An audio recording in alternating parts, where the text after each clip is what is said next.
Bonjour à toutes et à tous, bienvenue dans ce nouvel essentiel du PSG. Paris affronte la Juventus ce mercredi dans le cadre de la 6e journée de la phase de groupe de Ligue des Champions. Il faut aller chercher la première place avec une victoire pour éviter que le Benfica passe devant. Et avant cette rencontre, comme d'habitude, on fait un point sur le groupe parisien, on donne une équipe possible et nos pronostics.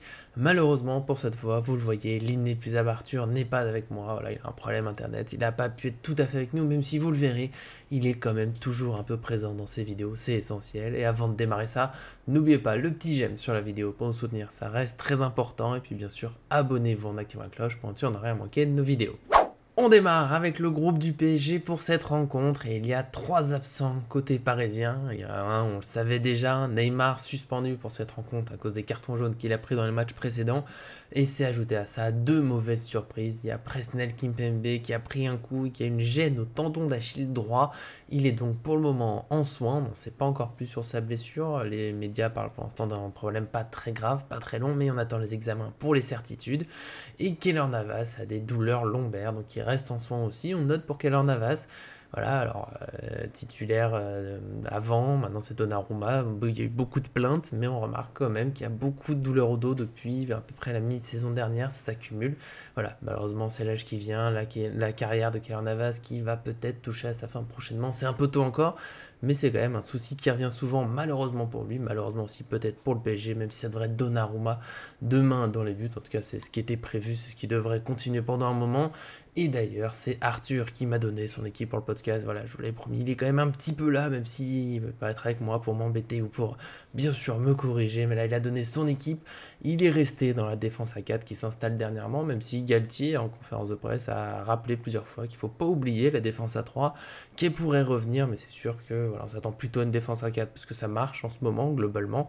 Puis en plus, Kimpembe finalement est forfait. Donc voilà, il n'y a pas de raison de revenir sur la défense à 3.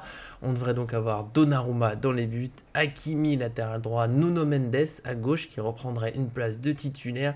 On reviendra sur les choix après, je finis l'équipe. On a aussi Marquinhos, Ramos en défense centrale, chose plutôt logique. Au milieu, Verratti, Ruiz, Vitinha, Soler en meneur de jeu et puis devant Messi, Mbappé. Et il me semble globalement que c'est l'équipe la plus logique, c'est clairement pour moi ça qu'on peut s'attendre demain, surtout avec Kimpembe qui est forfait, ça enlève l'un des suspens pour savoir qui serait titulaire en défense. À droite, même si Mukiele a réussi des choses défensivement contre 3, on voit pas comment il passerait devant Hakimi qui a été de nouveau décisif récemment.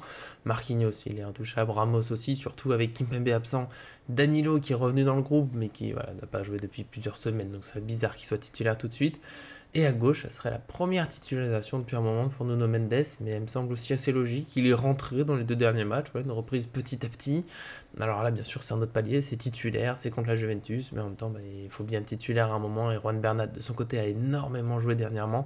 Ça peut aussi être compliqué pour lui d'enchaîner maintenant. Donc voilà, Nuno Mendes qui reprend sa place dans une défense à 4. Il n'y a pas joué depuis un moment, depuis la saison dernière. Donc on espère que les automatismes vont vite revenir. Au milieu, Verratti, Ruiz, Vitinha, c'est les 3 qui se sont imposés, globalement, ce sont Verratti, Vitinha, ça fait un moment. Ruiz, c'est plus récent, mais je pense qu'il va rester titulaire.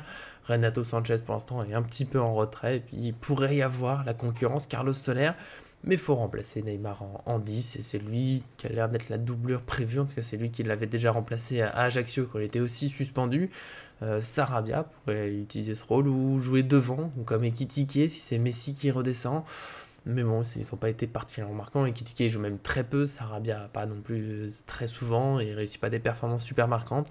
La logique dans la concurrence, voilà, c'est de mettre Soler, en plus voilà, un choix peut-être un peu plus défensif pour éviter des surprises face à Juventus. Et puis Messi qui reste devant pour servir Mbappé, pour mettre aussi encore quelques buts, parce qu'il en met des très bons en ce moment. Donc globalement, voilà, je suis d'accord avec mon inépuisable Arthur. Ça, voilà, pour moi, c'est l'équipe la plus logique. Mais bien sûr, si vous avez d'autres idées, nous, on est bien toujours à l'écoute, soit pour une défense à 3, soyons fous, ou pour d'autres changements, Sanchez, Bernat, Ekitike, Sarabia. Voilà, on sera toujours ravis d'en discuter avec vous dans les commentaires. Mais nous, en attendant, on passe au pronostic. C'est parti pour les pronostics de ce Juventus PSG. Je respecte la tradition, même si Arthur n'est pas avec moi. C'était son équipe donc en premier, donc ce sera mon pronostic d'abord. Et je suis parti sur un 0-3. Peut-être trop optimiste parce que c'est quand même la Juventus en face, mais bon, il y a quand même énormément d'absents. On est près, je crois, pas loin des 10 absents, beaucoup de titulaires en plus habituels. Vlahovic, Pogba, Danilo, Bremer, il y a encore d'autres joueurs, il y a vraiment beaucoup d'absents. McKennie aussi qui est absent, voilà, c'est l'avalanche de blessures. Paredes, pardon, j'ai oublié, Di Maria aussi qui sera pas là. Bon, voilà, on va affronter une Juventus une équipe un peu B, même s'il faut respecter tout le monde. La Juventus, c'est tous bien sûr des très bons joueurs. On a aussi connu cette situation contre Manchester United il y a pas si longtemps, en huitième de finale. On n'a pas trop envie de reparler de ce scénario hein, contre une équipe. Il y avait aussi une dizaine d'absents, on arrivait à être éliminé. C'est comme ça, faut respecter l'adversaire, faut bien jouer. C'est la Ligue des Champions. Voilà, normalement, il y a les armes côté PSG, même sans Neymar, même si c'est voilà, ma petite crainte, parce qu'il est quand même essentiel dans ses efforts, dans la créativité. C'est pas simple de le remplacer, mais voilà, il y a quand même des belles armes au PSG, il y a des atouts, il y a des grands joueurs, des joueurs plutôt en forme, dont Messi. Voilà, je pense qu'il y a de quoi faire, il y a de quoi faire un beau match, voilà, de gagner, de ne pas prendre de but, ça ferait du bien, parce que là, il y a eu beaucoup de buts pris. Je me dis que Galtier va peut-être insister un peu sur ce point. Après, on connaît cette fragilité à tout moment, un centre, un coup de pied arrêté. Je pense que c'est pour ça qu'il y a le pronostic de mon cher Nicolas Arthur, le même écart de but, mais lui, il a mis un but pour la Juventus, ça fait donc 1-4. Pourquoi pas aussi, ça me plaît, ça fait du spectacle, en tout cas on y croit, en attaque parisienne face à une Juventus diminuée. Il devrait y avoir de quoi faire, on devrait pouvoir valider la première place, on a déjà un peu d'avance à la différence de but sur le Benfica. Il faut s'assurer que le Benfica passe pas devant avec une immense victoire contre le Maccabi Haifa. Il y a de quoi faire normalement, nous on y croit, nous on est optimistes, bien sûr. Vous aussi donnez vos pronostics dans les commentaires, ça me fait toujours plaisir de voir si on a été un peu fou, que ce soit en étant trop optimiste ou pas assez. En général, on est plutôt dans les gros scores entre supporters parisiens, mais bon, bien sûr, on aime tout. Je me rappelle toujours du 7-2 qui a été pronostiqué par Lucky Camelot. C'est beau, c'est magnifique. Le 7-2, c'était pas facile, donc voilà, ça nous fait toujours plaisir en tout cas d'échanger avec vous. Je vous souhaite un très bon match, bien sûr, à la Ligue des Champions. Faut en profiter, on espère qu'il sera beau, qu'on se retrouvera jeudi pour un débrief sans être chafouin. En tout cas, abonnez-vous pour pas manquer cette prochaine vidéo. Et puis bien sûr, merci à Guinaï pour le montage, faut jamais l'oublier. Merci à vous tous de nous suivre et à très bientôt sur cette chaîne.